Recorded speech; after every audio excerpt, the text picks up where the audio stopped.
Welcome to the 5th edition of Blades TV. Now, you may have seen at games or at community functions, we like to do things a little bit differently, right, Kevin? You mean pink jerseys aren't supposed to always be worn? Not always. Sorry to break it to you. This Saturday's game is going to feature the pink jerseys and a special guest as well. Our very own Ryan Dittrick sits down with Kathy Lyle.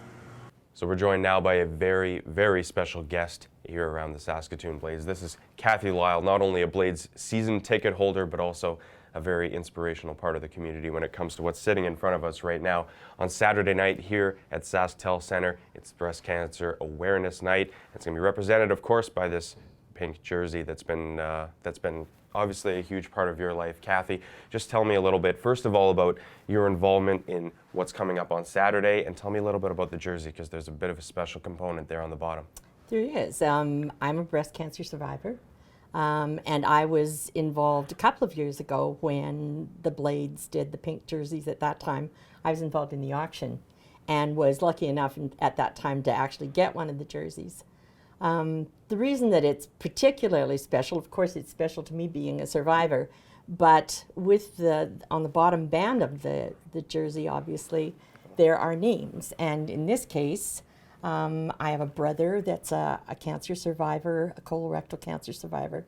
My sister, who unfortunately we lost 4 years ago from breast cancer, and me. And let's go a little bit further back. Tell me a little bit about your story. Obviously, this is what this night is all about for everybody here around the rink, and being able to not only raise awareness for what's going on, but also raise important funds for breast cancer awareness and research. Absolutely.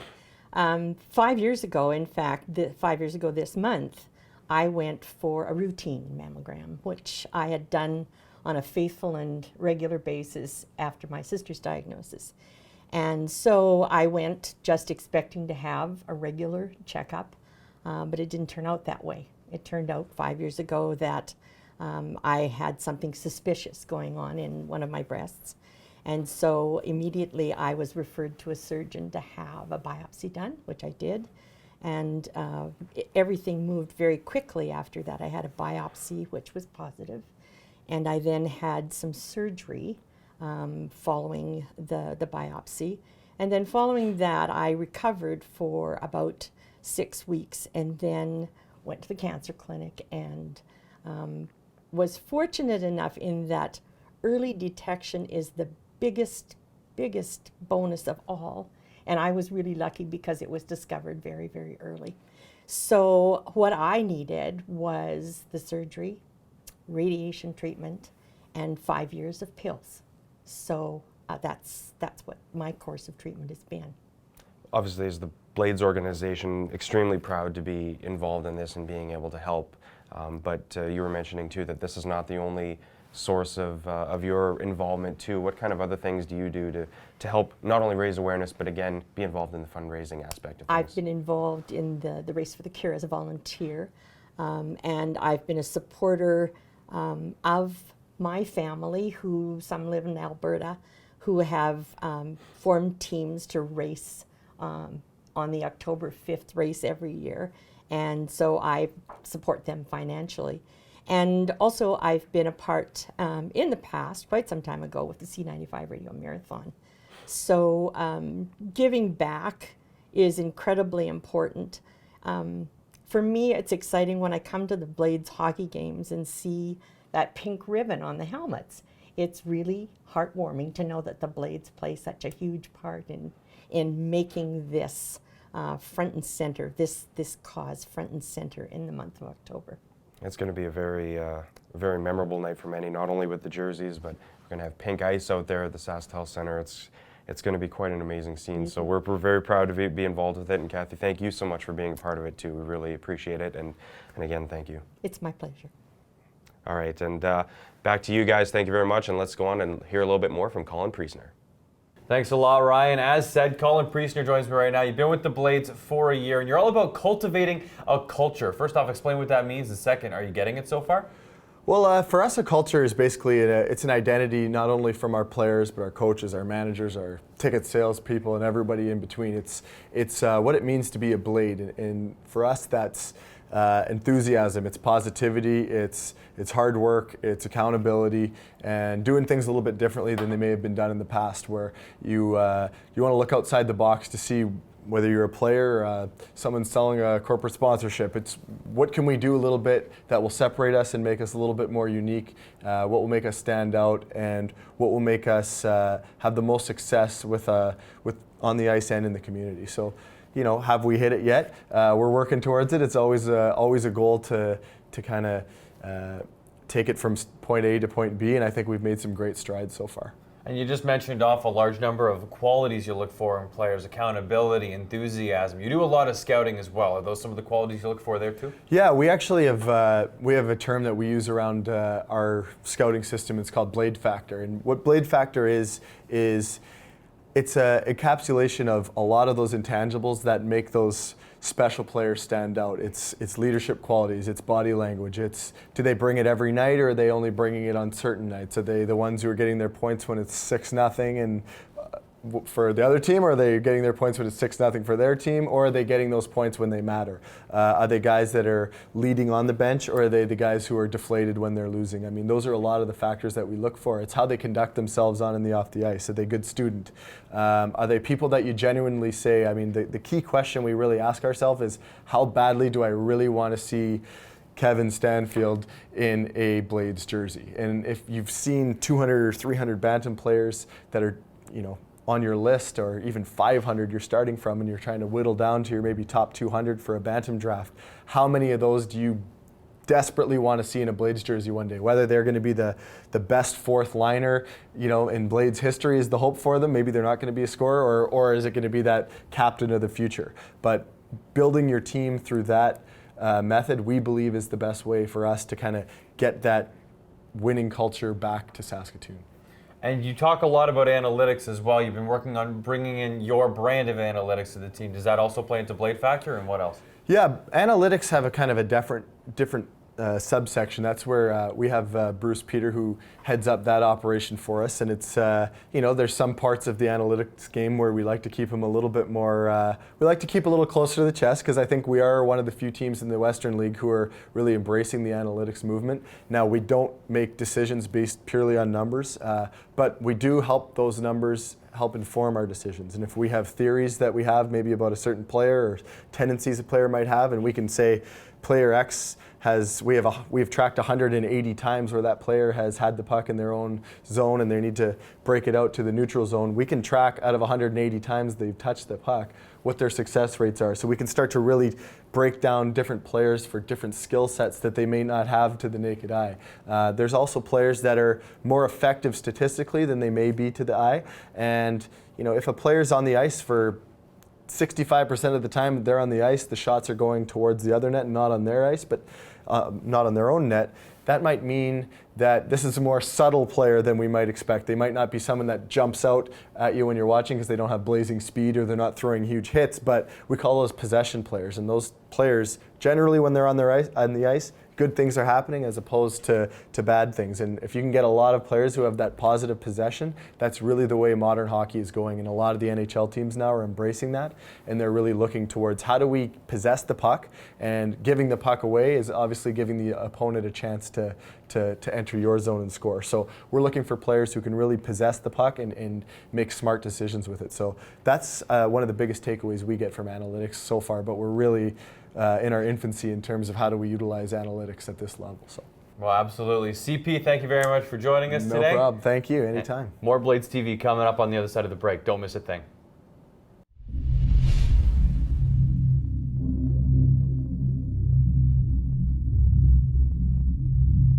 This portion of Blades TV is brought to you by CIBC, the official bank of the Blades.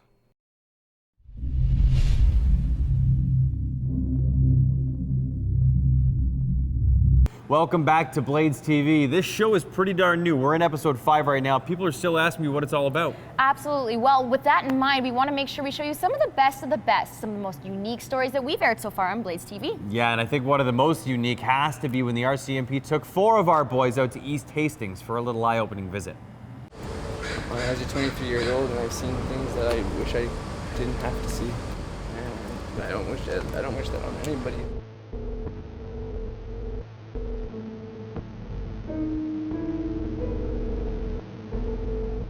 Vancouver, BC, one of the most beautiful places on earth. But aside from the majestic scenery and of course the harbor and the Pacific Ocean behind me, Saskatoon Blades have come here for the opportunity of a lifetime.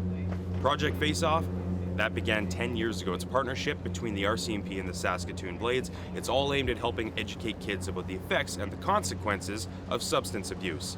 And as we're about to see firsthand here on the Lower East Side in downtown Vancouver, the streets of East Hastings, it's nothing less than a devastating path. How much heroin would you do a day? Not enough. My first drug of choice is heroin. If I had money and I was gonna go buy some drugs, probably heroin. Project Face Off is a drug awareness program run by the Vancouver Police Service, the Odd Squad in Vancouver, and it's various major junior hockey clubs are involved in it, and they bring kids out here, walk East Hastings and deal with the drug addicts and the addictions. The kids talk to all the users and whatnot, come back and deliver a message to school kids in Saskatoon. When did you first start using drugs? 12 years old. It supported me and my father's habits. So there's about $500 a day. No one should have to ever see what these eyes have seen. And if you don't want to and you want to have a good life for yourself, then just stay away from it. People are not proud of it, you know, and you talk to them, and whether they say, or whether they don't want to show us, or whether they want to show us, they say, oh, I'm not proud of it, I don't want to show you. Or there's people that say they're crying in front of you and they want to change their life, but they just can't, and that it's a sad thing to see. You should tell them not to do drugs. So what's that done to your life? It's been tough, eh? Came down here to just try to get high and escape some of my pains from my past, and it dragged on into an addiction that just became part of my life. And now I'm here.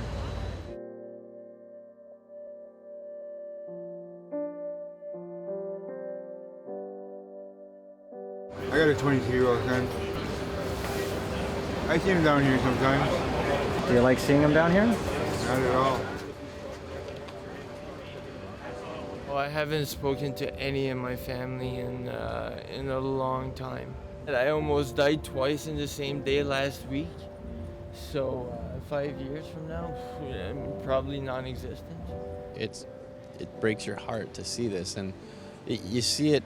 You know, you can be desensitized to it. We laugh and joke about things as police officers to get over the things that we see, but I would never want to be so jaded that I wouldn't be affected by the things that I'm seeing out there. This is my albino sweetie. Her name's Sweetie. This is Chubby. And that's an albino? It's her boyfriend. Yeah, she's albino. I went to the hospital one time, right, and I had a couple of nurses come over and say, well, look, how come you're looking so good? I says, because I went on a diet. This is a very dangerous area, all right? I've seen at least, since I've been on this floor here alone, 9 bodies taken out. I'm not talking about patients, bodies. Drugs is a bad thing. No matter what the concept is about making money, always keep in mind it can be blood money. Well, it was good that we really got to interact with them, and they were good to us for sure. And you know, you really get to see where they were and how they ended up there, and their life goals of, you know, maybe in the next few years where they saw themselves, and it really gives you a perspective. You know, a lot of people didn't really expect to be there, and now they are, and it just goes to show that, you know, the choices you make in life have certain consequences, and you got to do the best that you can to make the right ones. No, I think that's another part I'm really excited for. Go back to Saskatoon and even maybe my hometown when I get back home. I mean, just share with the kids that, you know, there's lots of things out there, and you got to make the right decision, and you know, there's lots of help out there for people. And I know for myself, just being here, I felt I picked up so much knowledge just to share with kids back home, back in Saskatoon, and that's huge for me. The downtown east side is everywhere in the world, right? It's a decision, right? It's a decision that you have to make.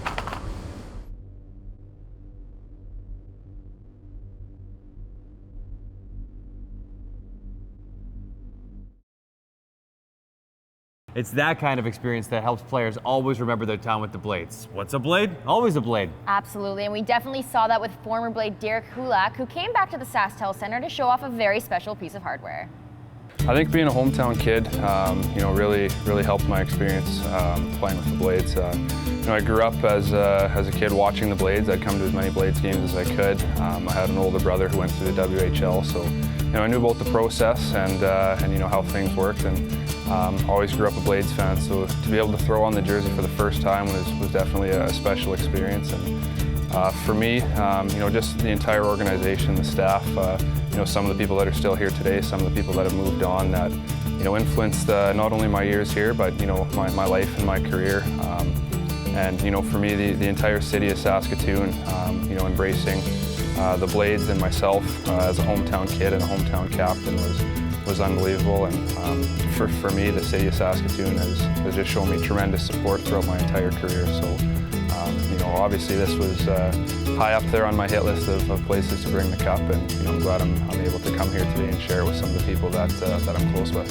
I didn't really think in my wildest dreams that at the end of the year, I'd be coming back here with the Calder Cup. So it was an unbelievable year with the Huskies. I'm really proud of how we finished up, making it to the national championship final, and obviously getting that call at the end of the year to go finish the year with a team that was first in the entire American League at the time, the Texas Stars, was one of the best phone calls I've ever received, and I really enjoyed the opportunity I had down there. I had the chance to get into a few games and really feel like a part of the team. So it was obviously pretty exciting to win a championship there. I think the organization has a very bright future. The team was very young last year, but definitely showed some promise, and that reminds me a lot of my first year. We were a young team. We missed playoffs. We built off that, kept the same core group, had a few minor changes, and I think it was 2 years later we won the division. So it's all part of the process in junior hockey of the building and rebuilding and whatnot. And the new look organization, I think, is going to be something that that helps the team out and helps the city out as well. So it's an exciting time for the Blades organization, an exciting time to be an alumni, and in my opinion, it's an exciting time to be a Blades fan. So really looking forward to see how they do this season.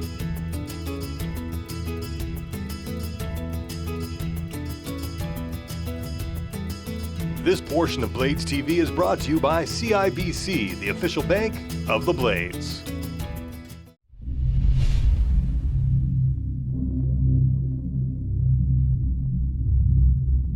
Well, there were some great WHL games here and in the league this past week. Yeah, and in case you missed any of it, we've got you covered. All the highlights, including some post-game reaction in the week that was.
Yeah, the boys came out working hard, and we got 2 quick ones, but you know, the ultimate goal is getting the win, and unfortunately we didn't do that tonight. Yeah, I mean, we're finding ways to lose games right now, so that's not good when you're 0-5 and you know what I mean. You're up 3-1 going into the third period there, and you can't blow leads like that. So, you know what I mean. We gotta just keep battling for all 60 minutes, and that's how we're gonna win hockey games. Yeah, I wouldn't say it fell apart, but I'd say, you know, a couple unlucky bounces their way, and unfortunately, you know, they went in, and yeah, that's how it goes. You know, it's a step in the right direction for sure, but again, we're not happy with it. We're sick and tired of you know, losing to teams in our own barn and on the road. So we got to find a way to play an entire game and to work and move our feet and, you know, want to win the games, and that's when we're going to start winning games. You hate to make excuses, but you have 3 bad bounces against you, and right now we're not getting those. And again, I believe you have to work to get those ones, and I think, you know, some guys are competing, but there's other guys that got to compete harder, and we just have to find a way to work our way through this. Well, we did a lot of good things, and again, we're making steps, but it's not enough yet, you know. And again, we have to, you know, it's got to be all 20 guys. We're not a team that can afford to have any passengers, and if you got a few guys not going, it's going to hurt us. And again, we can't afford to have bad bounces because we're, you know, a team that's probably not going to score a lot of goals. I hate to limit us, but, you know, I look at lineups, and, you know, we're going to have to work for everything we get. And again, I think tonight was that case, you know, just a few bad bounces, and we didn't have the firepower to recover from it.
I kind of threw the puck on net hoping for a bounce, hoping because Welly was in front of the net, just maybe he got a stick on or something, but just went off his shin pad, went through his 5-hole. We know we needed a bounce to go our way for once, and I was just lucky enough that I was the one that got it. So. Oh, it felt unbelievable. I had enough of losing for sure, and 6 games is enough, and we wanted more than anything tonight to come out and win, and when I scored I was real excited, and then Yeti gets the second goal and just keeps on going. Yeah, and my goal, I just got a nice to steal the puck on the forecheck, and 2 guys, they left me open. I went under it, a little under the armpit. I didn't even know it went in, so it was pretty exciting when everyone started cheering. And then it kept on rolling from there. We had momentum, and that puck started going our way. This is such a great feeling. It's like the boys, like, they've put so much effort in the past week in practice and everything, and for us to go out there and, like, play the way that we did, never give up, fight through everything, fight through all that adversity, it was unreal, and I think everyone should enjoy this feeling right now. I don't know, it's the first win of the season, and, you know, like, we were in that little slump, but now, like, it's a new team, new guys, and Bob gave us a game plan, and, you know, we all stuck to it. The 2 quick goals, but, you know, we didn't take that for granted. We just went in and we kept working. Long time coming, a lot of work to get that one, but I'm just happy for the guys. You know, they finally put a 60-minute effort together, and they were rewarded for it. And again, that just shows that if they want to do that they can have success at this level. Very happy with the way they responded. Again, we didn't get down, and we battled back. We just went in after the first, said we need to win the second period, and I thought we had a great, probably might have been our best period of the year. And then, again, comes down to that 1 goal in the third, and we didn't try to get it right away. We were stuck to the game plan and got to bounce our direction, and that's what really changes the game.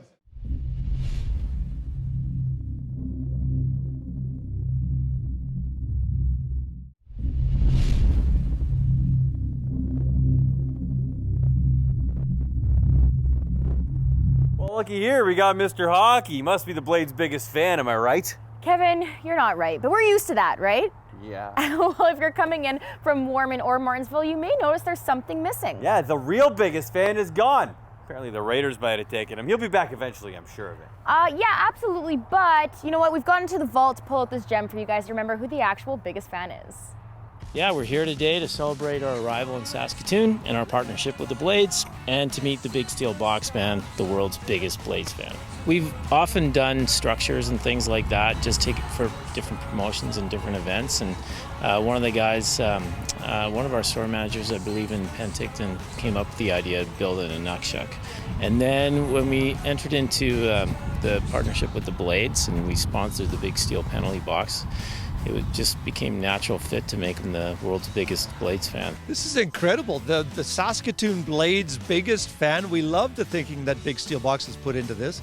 And it's the kind of outside the box, if you don't mind that saying, outside the box kind of thinking that we applaud, endorse, embrace. And we do that kind of thought process with the Blades. On and off the ice, you're always looking for unique, novel approaches to challenges, be it another team's attack or a business solution. It's something that you can't miss from the road. The Blades' biggest fan, we love it, and it's something that can get people revved up and amped up as they head down to CUC to watch some Blades action on the ice as well. This is fantastic. It's huge. I didn't have any idea it was going to look like that. I didn't know it was going to look like a player. I think it's going to attract kids. It's going to attract adults. It's just going to, I drive to the city every day, drive for work, drive for activities, whatever we do. And just seeing that will just keep it in your head. Oh yeah, there might be a game tonight, or I wonder how the guys are doing. And Partnering with the Blades allows us to really make a connection to the community just because they are such a great big part of the community. So it just made sense for us from a marketing perspective to do that. So yeah, we like to do big things. We're Big Steel Box and we're here. We're really excited to begin this relationship with Big Steel Box, and we've already talked about other things that we can do. So you see the Blades' biggest fan here today. You're going to see things at Blades games, and then we've even talked about the possibility of having the Big Steel Box, the Blades' biggest fan, at other locations too. So stay tuned. Well, that's it for another edition of Blades TV. And while Kevin and I may be going, please don't forget about the fight against breast cancer. Yeah, and if you can't make it to the game this Saturday, you can always hop online and donate instead. We will see you next week.